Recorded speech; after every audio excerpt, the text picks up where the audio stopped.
Siempre había asumido que, si mi Lamborghini Huracán Evo tuviera que enfrentarse a una muerte prematura, ocurriría conmigo al volante, posiblemente en un circuito de carreras privado, excediendo sus límites por un pequeño margen.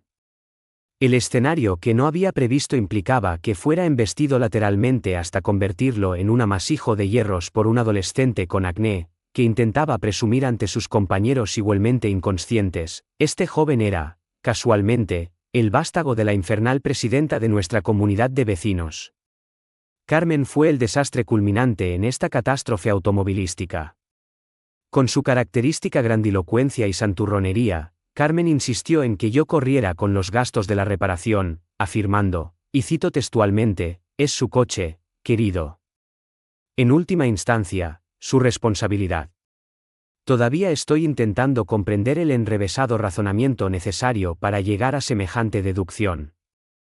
Apenas creerán cómo se desarrolló toda esta absurda historia. Permanezcan atentos, porque este relato se vuelve más desenfrenado que un niño pequeño en una tienda de chuches con una tarjeta de crédito robada. Todo el asunto comenzó con un engañoso aire de inocencia, si es que alguna vez se puede asociar verdaderamente la inocencia con asuntos concernientes a una comunidad de vecinos. Aproximadamente un año antes, me había mudado a la distinguida urbanización El Robledal, atraído por sus calles tranquilas y garajes comparativamente espaciosos, una característica esencial para un entusiasta del motor como yo. Como arquitecto de software jubilado, tras décadas dedicadas a solucionar problemas de código, descubrí una particular serenidad en la mecánica impecable de los vehículos de alto rendimiento. Mi Lamborghini Huracán Evo verde Mantis representaba mi mayor orgullo, una recompensa por una vida profesional dedicada a lidiar con puertas lógicas y algoritmos intratables. Trascendía el ser meramente un automóvil, era una obra de arte, una orquestación de proeza de ingeniería, sin lugar a dudas, atraía considerable atención. Este hecho, como pronto descubriría, presentaba un problema para ciertos individuos, muy especialmente para Carmen. Carmen, cuyo nombre real podría haber sido algo discreto, como Susana, pero, Carmen, le sentaba tan perfectamente como un traje de chaqueta hecho a medida, ligeramente ajustado. Actuaba como la autoproclamada monarca de la urbanización El Robledal, gobernando con mano de hierro y una carpeta llena de notificaciones de infracción. Su medio de transporte preferido era un impoluto Range Rover blanco, del tipo que proclama a gritos, «Tengo opiniones muy firmes sobre su jardinería». Solía vestir ropa deportiva de apariencia cara que daba la impresión de no haber sido utilizada nunca para hacer ejercicio. Su semblante estaba invariablemente fijo en una expresión de leve censura, como si el mundo perpetuamente no estuviera a la altura de sus estrictas expectativas. Mi primer encuentro con Carmen fue trivial, casi cómico, una notificación referente a que mis cubos de basura eran visibles desde la calle durante 60 minutos más del tiempo estipulado por la normativa interna. Simplemente me encogí de hombros, los recogí y supuse que ese era el coste de residir en una comunidad con céspedes impecablemente cuidados. No tenía ni idea de que esto era solo el preludio de un elaborado espectáculo de irracionalidad. El Lamborghini, no obstante, parecía ser un irritante específico para ella. No lo exhibía, lo guardaba en el garaje, lo conducía con consideración y generalmente lo usaba para excursiones de fin de semana o concentraciones automovilísticas especializadas. Sin embargo, su simple existencia, el verde brillante reluciendo en mi garaje escrupulosamente limpio cuando la puerta estaba entreabierta, parecía ofender su sensibilidad. Notaba cómo le lanzaba miradas prolongadas y desaprobadoras durante sus patrullas comunitarias.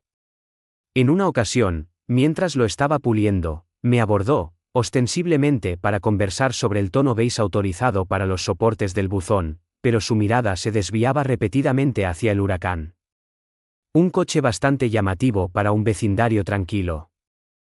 ¿No le parece, señor Herrera?, había comentado, su tono saturado de una condescendencia empalagosamente dulce que me crispaba los nervios.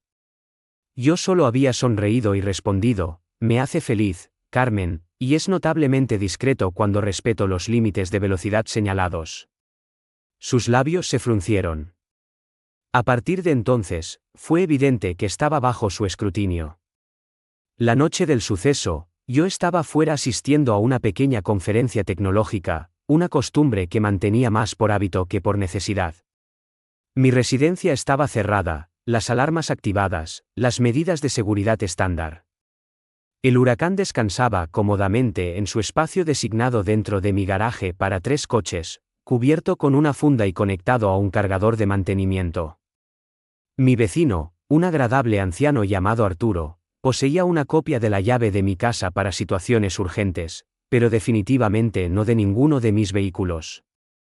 El primer indicio de un problema llegó a través de una llamada telefónica de Arturo a una hora excepcionalmente tardía, aproximadamente las 2 de la madrugada. Su voz temblaba. Marcos, tienes que volver a casa. Ha habido un incidente con tu coche verde. Un escalofrío me recorrió la espalda. ¿Qué tipo de incidente, Arturo?, pregunté, mientras metía ropa apresuradamente en mi maleta. Uno grave, afirmó con seriedad. Las autoridades están aquí. Está destrozado, Marcos. Completamente destrozado. ¿Destrozado? ¿Cómo? Estaba guardado en un garaje cerrado con llave. Le urgía que me diera más información, pero estaba agitado. Solo pudo transmitir que estaba ubicado a varias calles de distancia, enredado alrededor de un poste de la luz, y que un joven estaba implicado, un joven que pronto descubriría que era el adorado hijo de Carmen, Kiko. Kiko era un desgarbado joven de 17 años, poseedor de una expresión perpetuamente satisfecha de sí mismo aparentemente heredada de su madre, y una proclividad a causar problemas que era bien conocida entre los jóvenes locales. Era el tipo de adolescente cuyos padres consistentemente afirmaban que simplemente era incomprendido, incluso mientras se dedicaba a actividades como rayar la pintura de los coches o hurtar en la tienda de ultramarinos del barrio. Emprendí el viaje de 2 horas de regreso a mi residencia en un estado de rabia contenida e incredulidad. La conferencia quedó completamente olvidada, mis pensamientos estaban consumidos por mi magnífico vehículo, un ejemplar de la ingeniería italiana, ahora reducido a un montón de chatarra. A mi llegada final, la situación era más grave de lo que el relato de Arturo había sugerido. El verde mantis era casi indiscernible bajo el metal retorcido y los airbags inflados. El coche parecía como si hubiera librado una batalla perdida contra un robot colosal. Su sección frontal estaba aniquilada, una rueda estaba completamente arrancada, y sus contornos, una vez suaves, eran ahora un amasijo deforme. Los destellos de las luces de la policía continuaban parpadeando, iluminando la destrucción con un resplandor inquietante. Un agente de la ley, el sargento Molina, con aspecto fatigado, me proporcionó los detalles.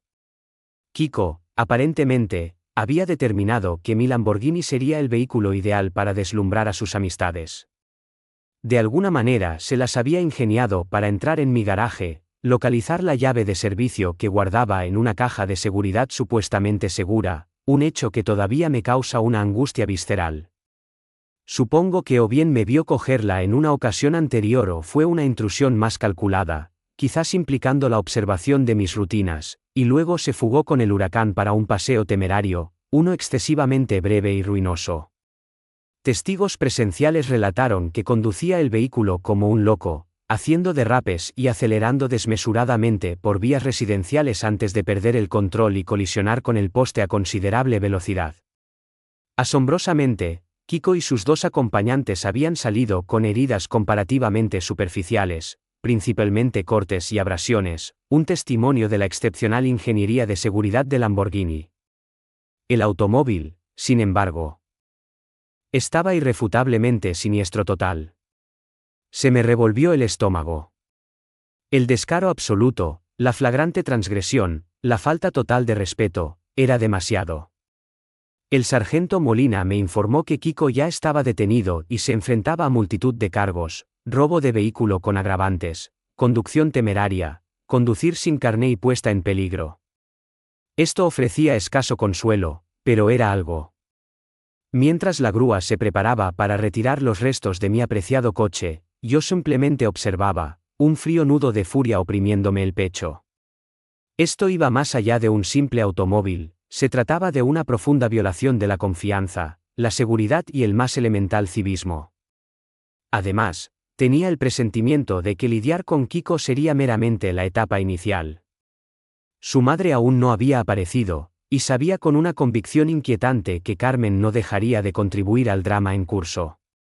La luz del día emergía, tiñendo los cielos con tonos de naranja y rosa, un lienzo impresionante e impasible para la desagradable verdad que yacía abajo. Esta situación no estaba de ninguna manera concluida. La primera oleada de conmoción comenzó a remitir, dando paso a una sombría determinación. Las autoridades se habían comportado profesionalmente, registrando testimonios y documentando la escena con precisión. Verificaron que Kiko había estado alardeando ante sus compañeros durante varias semanas sobre su intención de tomar prestado el superdeportivo del individuo adinerado. Su audacia era increíble. Parecía que se las había ingeniado para coger el mando de repuesto del garaje de mi vehículo de diario, que imprudentemente había dejado abierto en la entrada una tarde mientras lavaba el coche, un descuido que Carmen probablemente observó en una de sus patrullas. Usando eso, había conseguido acceder al garaje y localizado la caja de seguridad de la llave de servicio. Dejar ese mando accesible fue un error estúpido por mi parte, una lección impartida de la manera más dura imaginable. El vehículo en sí estaba, naturalmente, cubierto por un seguro a todo riesgo. Ya había realizado la primera llamada a mi compañía de seguros, una conversación grave describiendo la destrucción de un automóvil que ellos entendían era más que un simple medio de transporte para mí. Expresaron su pésame y se comprometieron a iniciar los trámites sin demora. No obstante, la perspectiva de maniobrar a través de ese laberinto burocrático mientras lidiaba simultáneamente con las repercusiones emocionales se sentía abrumadora. Mi preocupación más apremiante, sin embargo, se refería al espectáculo legal que seguramente estaba a punto de comenzar. El sargento Molina había indicado que Kiko ya estaba intentando fabricar una narrativa sugiriendo que yo le había dejado las llaves disponibles, insinuando que todo el evento fue un simple malentendido. El descaro absoluto del muchacho era asombroso, aunque totalmente predecible considerando a su madre. Más tarde esa misma mañana, tras unas pocas horas de sueño agitado y lleno de rabia, sonó el timbre. Incluso antes de responder, estaba seguro de la identidad del visitante y, en efecto, allí estaba ella, Carmen, en todo su esplendor. No iba ataviada con su habitual ropa deportiva elegante de poder. En esta ocasión, llevaba una blusa de seda formal, de apariencia cara, algo arrugada como si se la hubiera puesto apresuradamente, complementada con pantalones ajustados que probablemente costaban más que mi compra mensual de alimentos. Su Range Rover estaba aparcado junto al bordillo, posicionado en un ligero ángulo atravesado en mi entrada, como afirmando su dominio. Su rostro, típicamente una fachada de desdén distante, estaba enrojecido. Tenía los ojos entrecerrados. Parecía un tejón acorralado, listo para atacar. Siguiéndola, con aspecto pálido y notablemente menos engreído de lo habitual, estaba su esposo, un tipo continuamente apocado llamado Gonzalo, cuya mirada siempre parecía transmitir una disculpa por la mera existencia de Carmen. S.R. Herrera, comenzó Carmen, su tono tenso y carente por completo de cualquier atisbo de cordialidad vecinal. Debemos discutir este lamentable suceso. Me apoyé en el marco de la puerta. Con los brazos cruzados, manteniendo un semblante deliberadamente impasible. Suceso lamentable, repetí, mi voz engañosamente serena. Carmen, su hijo sustrajo mi automóvil, un vehículo valorado en más de $250,000, y lo destrozó por completo. Suceso lamentable apenas abarca la gravedad de las circunstancias, ¿no cree? Gonzalo se encogió. Carmen, por el contrario, pareció inflarse. Bueno, no exageremos las cosas, replicó bruscamente, gesticulando con una mano displicente adornada con múltiples anillos grandes y ostentosos. Kiko simplemente cometió un error de juventud. Estaba presumiendo, como suelen hacer los jóvenes. Desde luego que no lo robó. Solo lo tomó prestado. Una lenta ira comenzó a encenderse dentro de mí. Tomarlo prestado, reiteré, mi voz ascendiendo ligeramente a pesar de mis intentos por mantener la calma. Carmen entró ilegalmente en mi garaje. Se llevó el vehículo sin autorización. Lo condujo con extrema negligencia y lo demolió. Eso constituye robo de vehículo con agravantes, un delito grave. Las autoridades parecieron estar de acuerdo. Los ojos de Carmen brillaron. La policía le está dando demasiada importancia. Es solo un chico, un buen chico de una familia respetable, afirmó, intensificando su tono.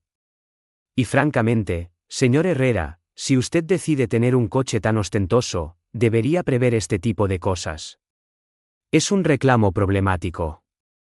Un reclamo problemático, mi Lamborghini. Casi me río. La absoluta e inaudita desfachatez era notable. Esto superaba la mera arrogancia, era una excursión a un universo paralelo donde las repercusiones estaban reservadas para otros. ¿De verdad está intentando culparme a mí por los actos ilegales de su hijo?, inquirí, mi incredulidad patente. Estoy sugiriendo, dijo Carmen, inclinándose confidencialmente, su voz bajando a un tono que pretendía sonar racional pero que solo resultaba condescendiente, que esto ha causado una angustia considerable a mi familia. Kiko está muy afectado, y luego está el asunto del daño a su automóvil. Permanecí en silencio, una sensación de aprensión mezclada con un macabro interés en la dirección que tomaba esta conversación.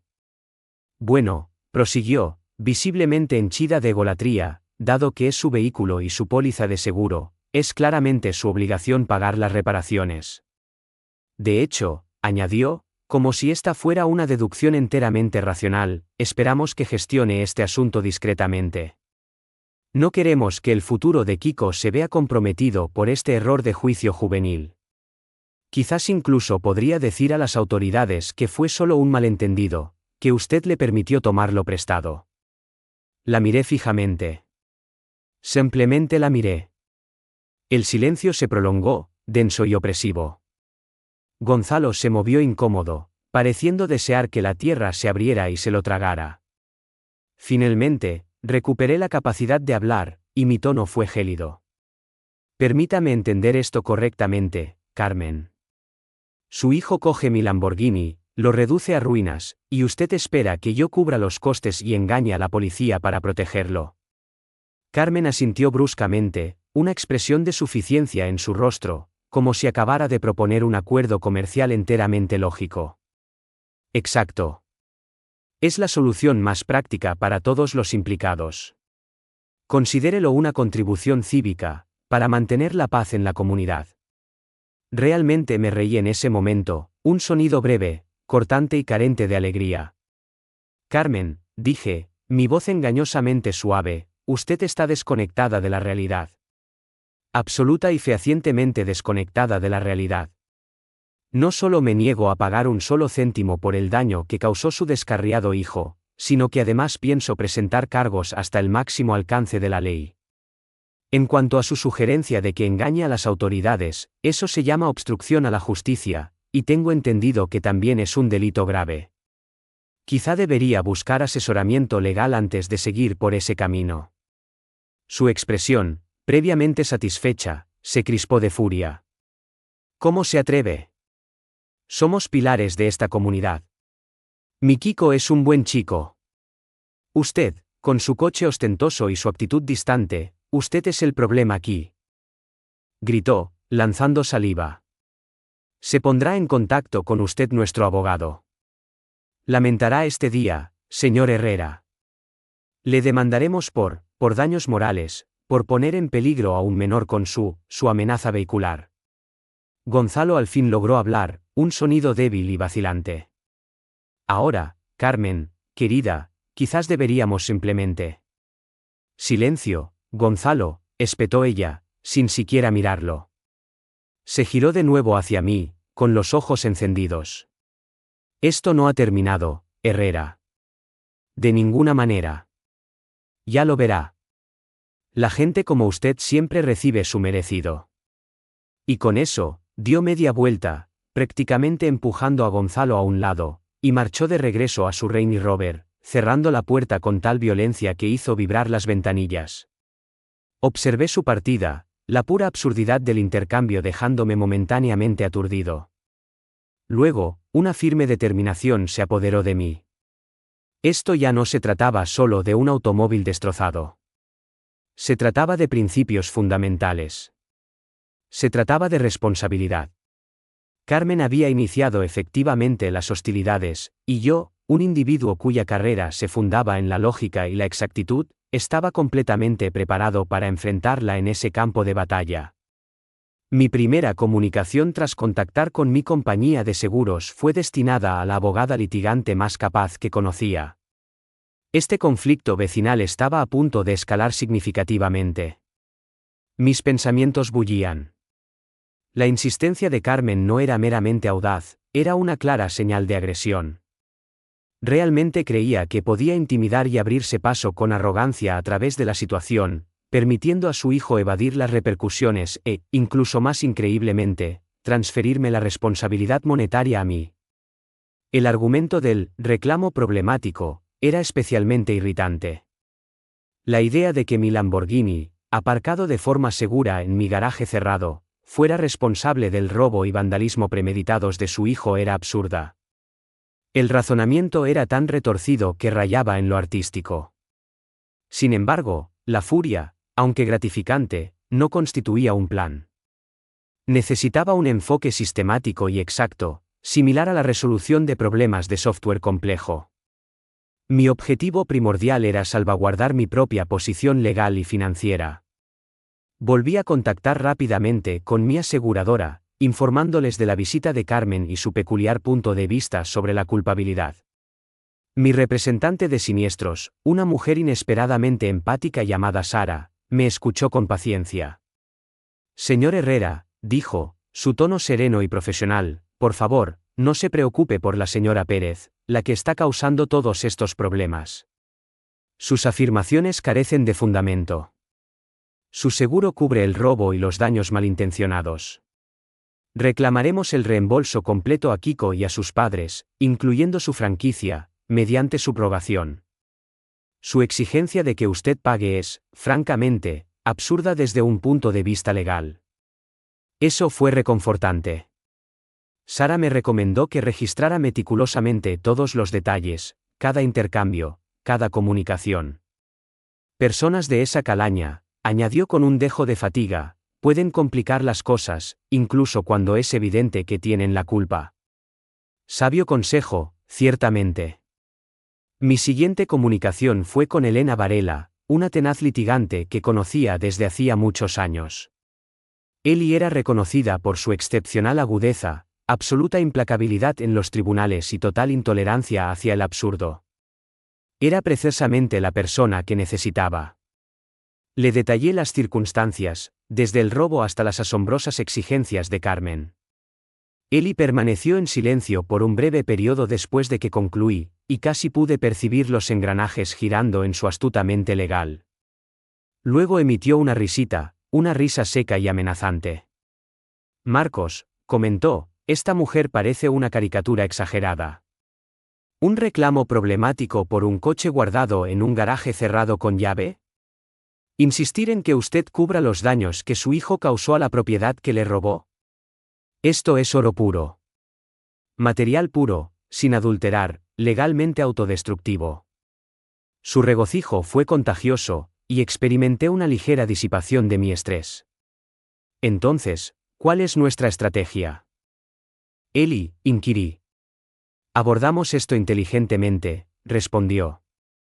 Primero, colaboración total con la investigación policial sobre Kiko.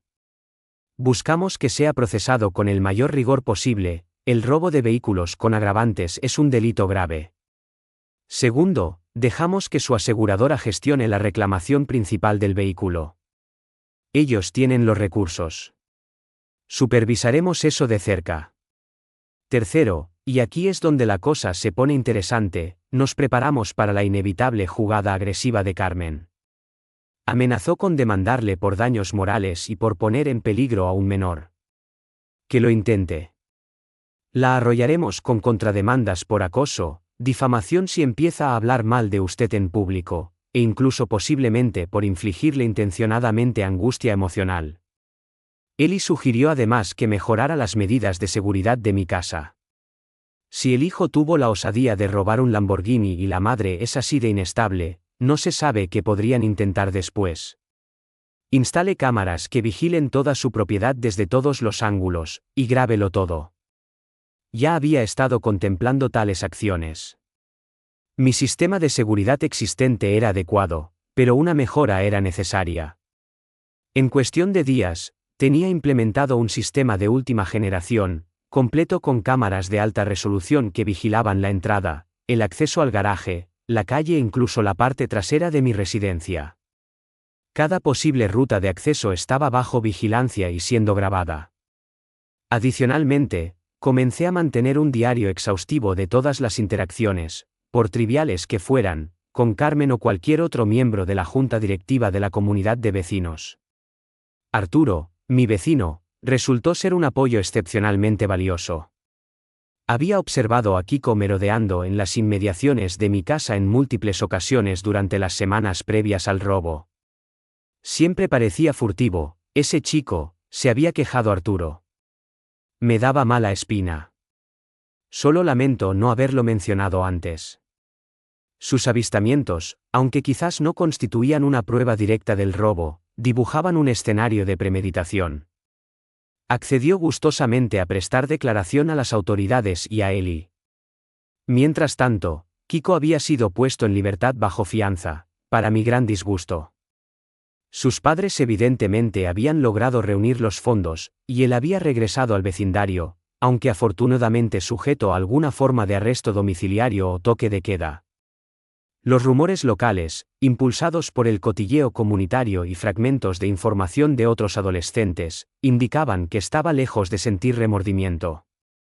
Si acaso, se regodeaba en su recién adquirida infamia, jactándose de su legendario paseo temerario.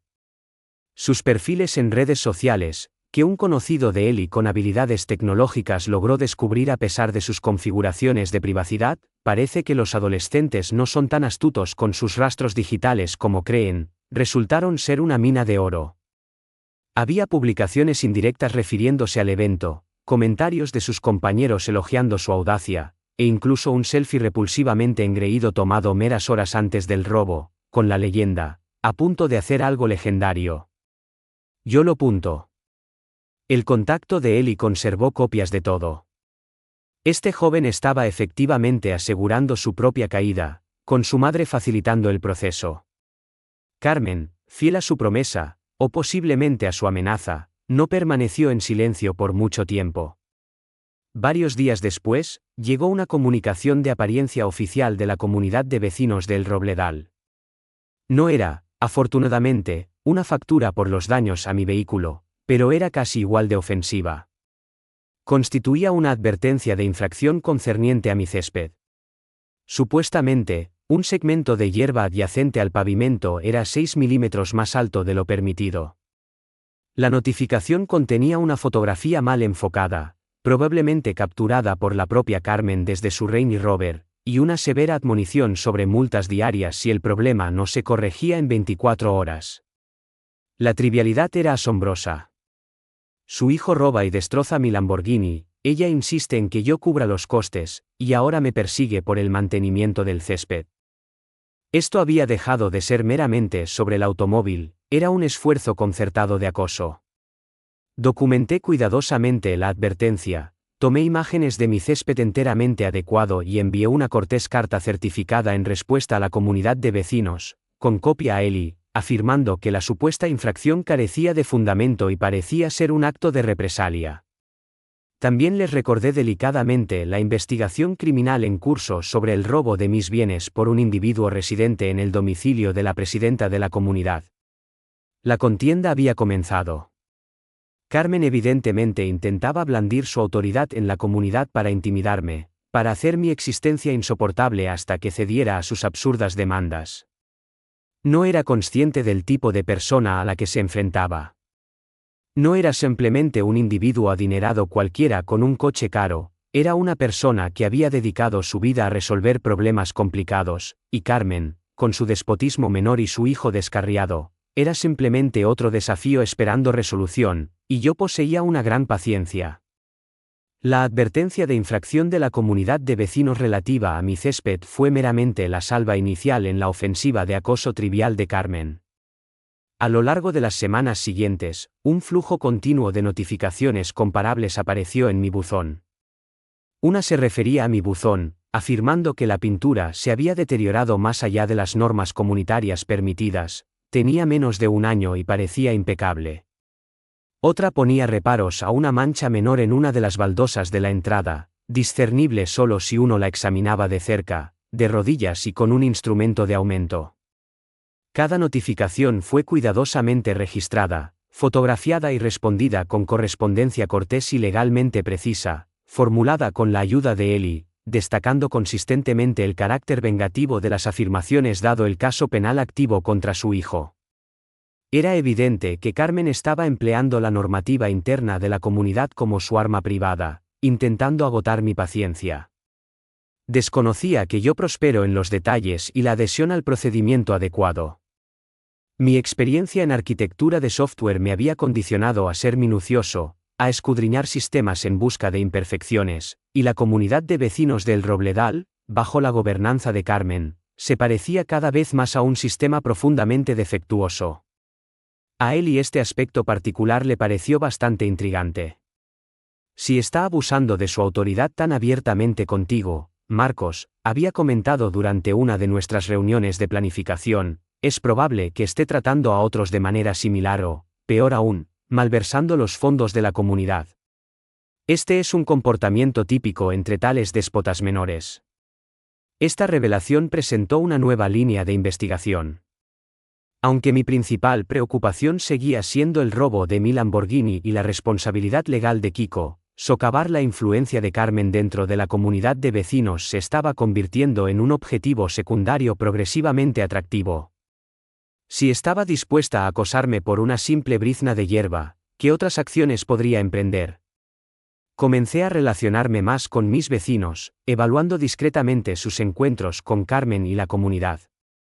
Arturo, naturalmente, ya me apoyaba, pero otros residentes, al principio reacios, comenzaron a compartir sus historias una vez que percibieron que no iba a someterme fácilmente.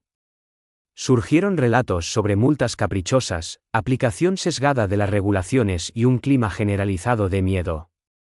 Una vecina, una señora reservada llamada señora Díaz, me contó cómo Carmen la había obligado a repintar su puerta de entrada en 3 ocasiones distintas porque el tono de azul no era exactamente el correcto, lo que le supuso cientos de dólares en gastos y una considerable angustia.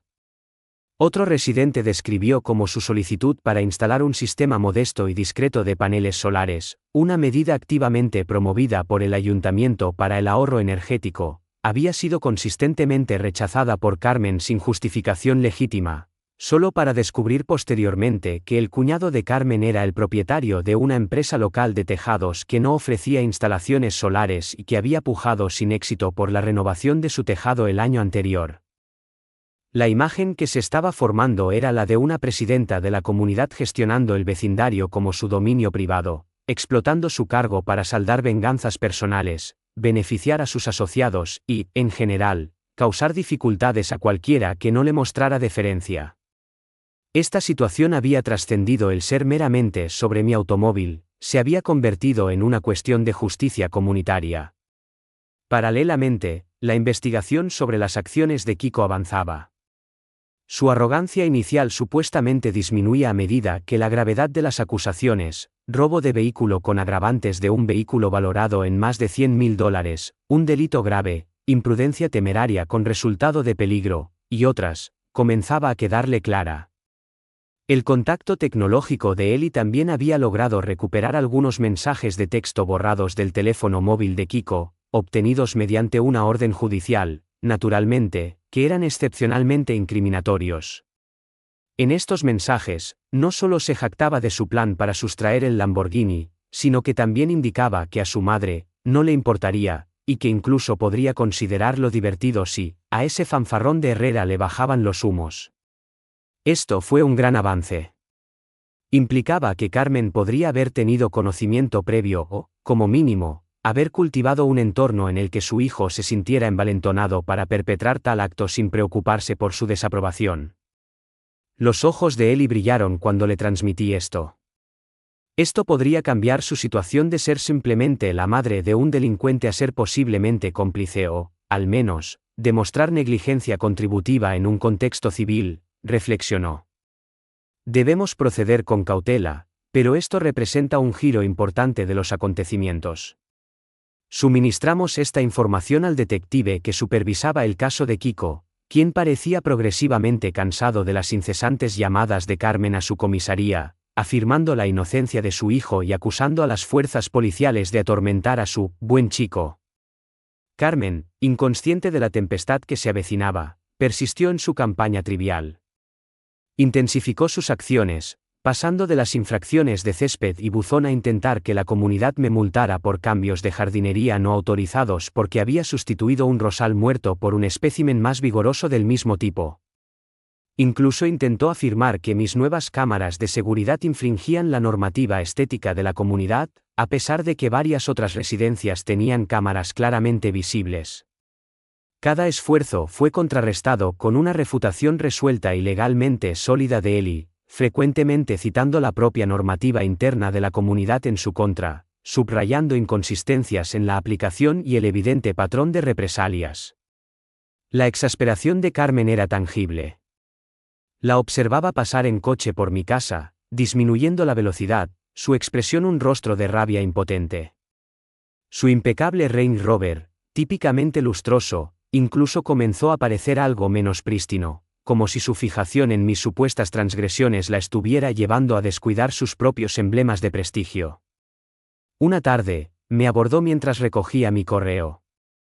Se cree muy astuto, ¿verdad, señor Herrera?, siseó, su tono bajo y malicioso. Con su abogada de lujo y su correspondencia petulante. Pero no ganará. Nosotros somos la comunidad de vecinos. Nosotros establecemos las normas. Simplemente sonreí con compostura. En realidad, Carmen, respondí, los miembros de la comunidad establecen las normas, y yo soy un miembro. También sospecho que un número considerable de miembros se está cansando de la forma en que se aplican esas normas. O, quizá, se aplican indebidamente, según sugieren las circunstancias. Sus ojos se entrecerraron. ¿Me está amenazando? En absoluto, afirmé plácidamente. Simplemente constato una realidad. La transparencia y la responsabilidad son conceptos maravillosos, ¿no cree? Luego me giré y procedí a regresar a mi residencia, dejándola furiosa junto a los buzones. Las semillas del descontento se estaban plantando, y Carmen, a través de su propia arrogancia, estaba contribuyendo más a su crecimiento de lo que yo jamás podría. Sus esfuerzos por marginarme y penalizarme estaban resultando contraproducentes, energizando gradualmente una oposición silenciosa entre otros habitantes que habían soportado su régimen opresivo. La próxima asamblea anual de la comunidad, típicamente un evento monótono, prometía inesperadamente ser bastante interesante. Ellie y yo comenzamos a formular una estrategia para capitalizar este creciente descontento, no solo para protegerme de los ataques de Carmen, sino también con el potencial de destituirla por completo de su posición de autoridad. El alcance de mi represalia se estaba ampliando, de la reparación individual al cambio fundamental dentro del sistema, y era una sensación gratificante. La asamblea anual de la comunidad de vecinos estaba programada para un mes después del primer ataque de advertencias de infracción de Carmen. Esta reunión, típicamente un evento protocolario con poca asistencia durante el cual Carmen discutiría monótonamente detalles presupuestarios y una junta directiva sumisa y amedrentada aprobaría automáticamente sus decisiones, se estaba convirtiendo ahora en un momento crucial. Ellie y yo lo veíamos como una oportunidad ideal, no solo para expresar mis quejas privadas, sino también para revelar el historial más extenso de mala conducta de Carmen y posibles irregularidades financieras a todo el vecindario. Iniciamos nuestro trabajo de base con diligencia. Ellie, empleando su pericia legal, redactó un conjunto de mociones y propuestas que pretendíamos presentar. Estas incluían una demanda de auditoría externa de los registros financieros de la comunidad de los 3 años anteriores, motivada por el relato de la señora Díaz y los rumores de honorarios administrativos excepcionalmente altos, una sugerencia para dilucidar y regular el procedimiento de aplicación de infracciones para evitar la aplicación sesgada, y, lo más audaz, una moción de censura contra Carmen como presidenta de la comunidad. Esta última propuesta era un riesgo calculado, pero creíamos que la oleada de insatisfacción era lo suficientemente potente como para, como mínimo, provocar un debate significativo. Mi responsabilidad era recabar apoyo y reunir pruebas. Dediqué noches a conversar con vecinos, relatando mis encuentros y escuchando los suyos. Recopilé un archivo completo que contenía duplicados de las advertencias de infracción vengativas de Carmen emitidas contra mí, yuxtapuestas con fotografías de infracciones comparables o más graves en las residencias de sus partidarios en la Junta que habían sido ignoradas. Incorporé testimonios escritos de la señora Díaz, Arturo y varias otras personas dispuestas a expresar sus propias experiencias adversas. Las publicaciones en redes sociales de Kiko, particularmente los mensajes de texto que implicaban el conocimiento previo de Carmen o su aprobación tácita de sus actos, también se agregaron meticulosamente como prueba corroborante de su talante y criterio. Estábamos construyendo un argumento persuasivo no solo sobre su ineptitud para la presidencia, sino también destacando un inequívoco conflicto de intereses derivado de las acusaciones de delito grave de su hijo relacionadas con otro miembro de la comunidad. La investigación policial sobre Kiko también se acercaba a una fase decisiva. La Fiscalía, equipada con pruebas de premeditación, el incidente del robo, la puesta en peligro temeraria y el sustancial valor monetario del Lamborghini demolido, se preparaba para acusarlo formalmente de varios delitos graves. No lo estaban tratando, contrariamente a las expectativas de Carmen, como un mero desliz juvenil. Mi compañía de seguros, mientras tanto, había designado oficialmente el huracán como siniestro total y había demostrado una sorprendente celeridad en la gestión de la reclamación, aunque la cifra final de la indemnización todavía se estaba discutiendo. También habían iniciado oficialmente acciones de subrogación contra Kiko y, por asociación, contra Carmen y Gonzalo como sus tutores legales, para recuperar los fondos desembolsados y mi considerable franquicia. La presión financiera sobre la familia de Carmen aumentaba, enteramente debido a sus propias acciones. Carmen, no obstante, parecía creer que podía mantener el control de la narrativa. Una semana antes de la asamblea de la comunidad, distribuyó un boletín informativo, una publicación pulcra y autocomplaciente que detallaba todos los maravillosos logros de la junta directiva de la comunidad bajo su dirección. Describía la urbanización El Robledal como un idílico paraíso suburbano, atribuible a sus asiduos esfuerzos. Oculta en sus páginas había una crítica sutilmente disfrazada a ciertos elementos perturbadores, acusados de intentar alterar la paz vecinal con quejas triviales y una renuencia a cumplir con las normas establecidas. Evidentemente, estaba dirigida a mí y a cualquier otro individuo que se atreviera a desafiar su dominio. Esto simplemente fortaleció nuestra determinación. Su arrogancia, una vez más, demostró ser su mayor debilidad. Llegó la noche de la asamblea de la comunidad. El local social de la urbanización, generalmente poco concurrido para tales ocasiones, estaba lleno a rebosar. Se había corrido la voz. Una atmósfera de expectación impregnaba la sala, una mezcla de aprensión y entusiasmo.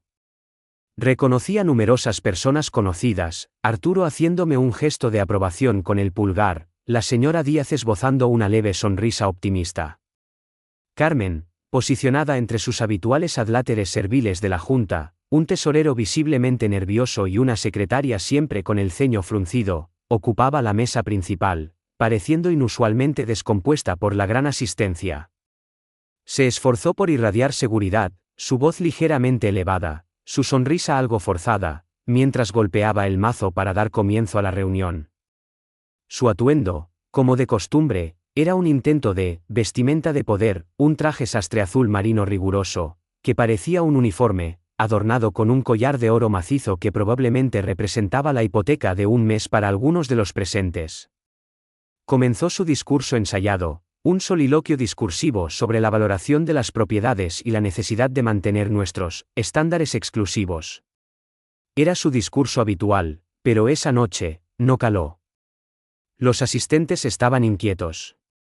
Cuando finalmente invitó a ruegos y preguntas de los asistentes, Eli, que se había inscrito como mi representante, se levantó con compostura. De manera profesional, comenzó. Señora Presidenta, miembros de la comunidad de vecinos, inició, su voz clara y resonante en la sala abruptamente silenciada. Soy Elena Varela, representante legal del señor Marcos Herrera. Deseamos proponer varios puntos nuevos en el orden del día.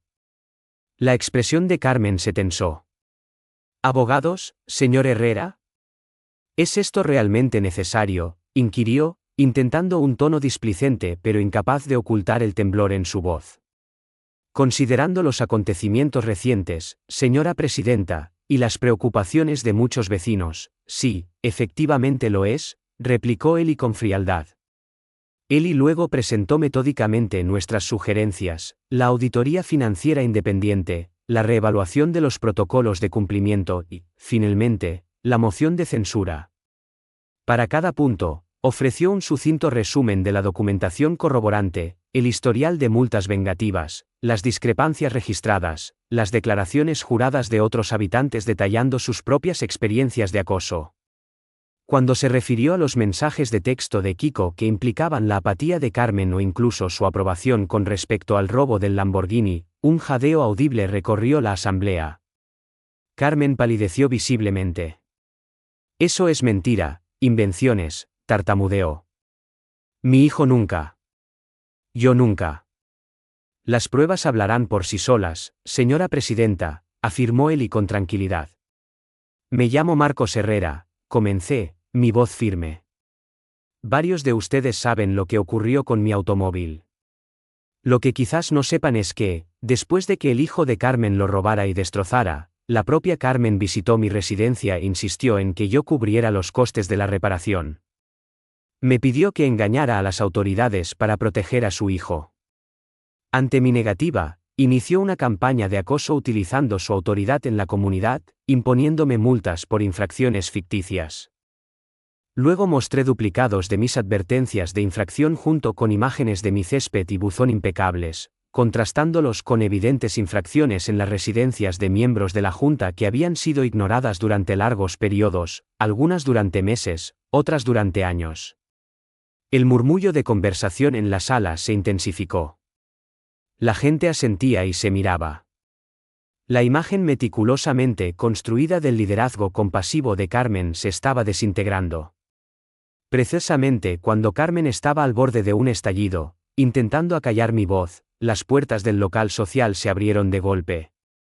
Entraron 2 agentes de policía uniformados, seguidos por el sargento Molina.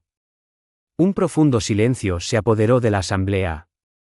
El sargento Molina avanzó hacia el frente, mirando directamente a Carmen.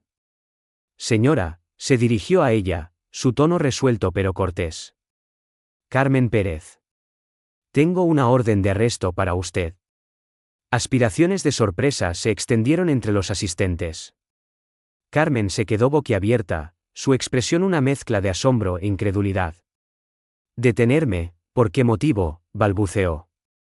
Obstrucción a la justicia, manipulación de testigos y posiblemente encubrimiento en el robo de vehículo con agravantes, basándonos en pruebas recientemente obtenidas, declaró el sargento Molina con compostura.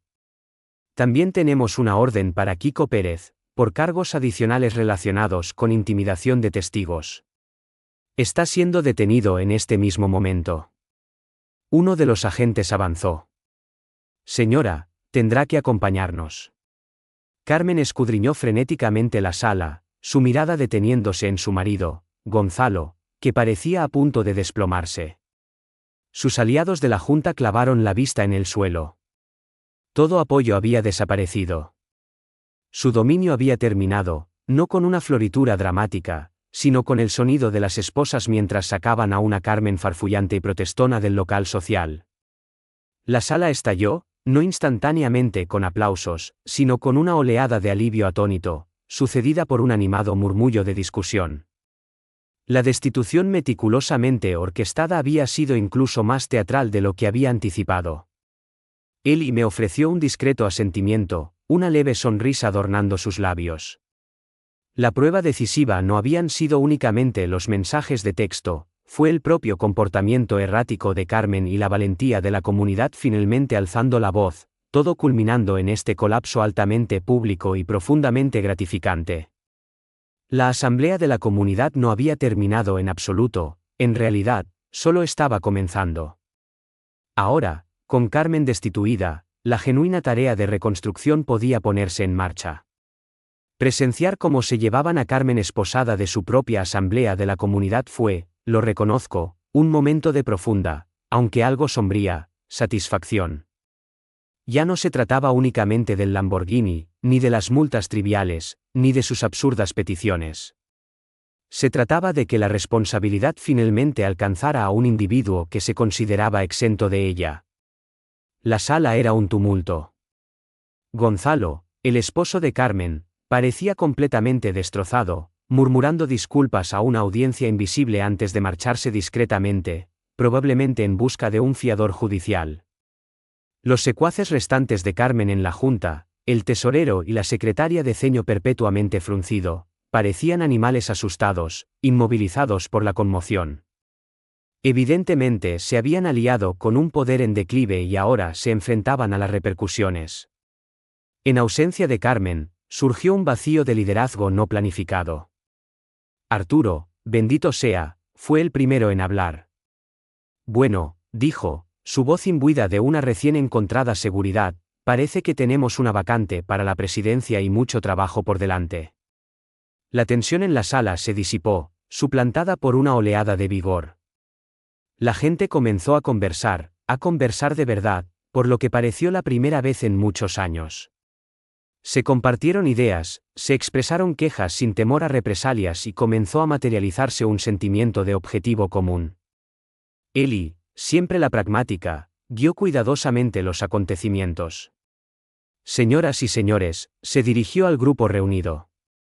Aunque los sucesos de esta noche han sido bastante teatrales, todavía tenemos importantes asuntos de la comunidad que tratar. Quizás deberíamos comenzar eligiendo un presidente interino y organizando una elección especial para una nueva junta. Esta propuesta lógica recibió un amplio respaldo. La señora Díaz, la señora reservada que había sido obligada a repintar su entrada repetidamente, fue propuesta para la nominación, para su lloroso asombro, fue elegida por una vasta mayoría como presidenta interina. Fue un resultado lleno de ironía. Los mismos individuos a los que Carmen había intentado suprimir ahora asumían roles de liderazgo. Las propuestas que él y yo habíamos formulado fueron aprobadas con acuerdo casi unánime. Se ordenó inmediatamente un examen forense externo de los registros financieros de la comunidad. El procedimiento para hacer cumplir las infracciones se suspendió, a la espera de una evaluación exhaustiva por parte de un comité recién establecido, para el cual ofrecí mis servicios de asesoramiento, utilizando mis capacidades de análisis. El ambiente dentro del local social experimentó un cambio completo, se sintió como una liberación de la opresión. En cuanto a Carmen y Kiko, sus dificultades legales apenas comenzaban. Kiko ya se enfrentaba a graves acusaciones de delitos graves por el robo del automóvil. Los cargos adicionales de intimidación de testigos, derivados de amenazas que había dirigido a uno de sus conocidos que cooperaba con las autoridades, complicaron aún más su situación. La detención de Carmen por obstrucción a la justicia y manipulación de testigos fue resultado directo de sus intentos de persuadirme para que proporcionara falso testimonio y su consiguiente campaña de acoso, que el fiscal del distrito interpretó como un intento inequívoco de intimidar a un testigo crucial, yo mismo. Los mensajes de texto borrados del teléfono de Kiko, que implicaban su conocimiento previo o al menos su actitud permisiva, estaban bajo escrutinio por posibles cargos de encubridora o partícipe en una conspiración. Su fachada de familia respetable quedó demolida, su reputación pública arruinada. Los gastos legales por sí solos probablemente iban a ser financieramente devastadores. Mi compañía de seguros, paralelamente, avanzaba en su reclamación de subrogación contra ellos con mayor determinación. Serían considerados responsables del valor total del Lamborghini, mi franquicia y todos los gastos relacionados. El huracán Evo Verde Mantis ya no existía, una pérdida dolorosa. Sin embargo, su pérdida había, de una manera peculiar, purgado a la comunidad de una presencia perjudicial. En las semanas siguientes, la urbanización El Robledal comenzó su recuperación. El examen forense de las finanzas de la comunidad, tal como Eli había supuesto, reveló una compleja red de irregularidades. Carmen había estado utilizando capital de la comunidad para gastos privados, comidas opulentas, pagos por consultoría realizados a una sociedad pantalla perteneciente a su cuñado, e incluso financiación para el mantenimiento de su Range Rover, disfrazado bajo ambiguas clasificaciones de vehículo de servicio. Esto resultó en acusaciones penales adicionales contra ella por malversación de fondos. El inmenso alcance de sus actividades fraudulentas era asombroso. Se hizo evidente que mi calvario con el Lamborghini simplemente había insinuado la magnitud de su malversación. La comunidad de vecinos, bajo la guía temporal de la señora Díaz y con la vigorosa participación de residentes recién envalentonados, inició una revisión exhaustiva de su normativa interna y métodos operativos. La transparencia emergió como el nuevo principio rector.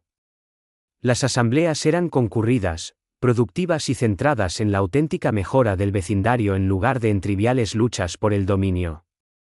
El ambiente se volvió más relajado y amigable. Los residentes se comunicaban genuinamente entre sí una vez más. La aprensión que Carmen había cultivado se había desvanecido. En cuanto a mí, finalmente adquirí un nuevo automóvil, un Porsche 911 Turbo S, esta vez en un discreto pero elegante gris tiza.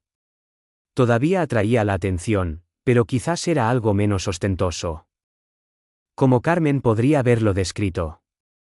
También implementé un aparato de seguridad aún más robusto, aunque dudaba que volviera a tener problemas con individuos como Kiko. Él fue, a su debido tiempo, declarado culpable de varios delitos graves y recibió una sentencia de internamiento en un centro de menores, sucedida por un largo periodo de libertad condicional y servicios a la comunidad. Sus aspiraciones de paseos temerarios, legendarios, se extinguieron. Carmen, enfrentada a una abrumadora cantidad de pruebas y numerosas acusaciones penales, finalmente aceptó un acuerdo de culpabilidad. Evitó una larga pena de prisión pero recibió una considerable libertad condicional, fue obligada a realizar importantes compensaciones económicas a la comunidad y, naturalmente, se le prohibió perpetuamente ocupar cualquier cargo de autoridad en cualquier asociación comunitaria en adelante. Su descenso de monarca autoproclamada a malversadora convicta fue absoluto y altamente publicitado. Gonzalo inició los trámites de divorcio contra ella poco después, supuestamente cansado de la incesante agitación y la devastación monetaria.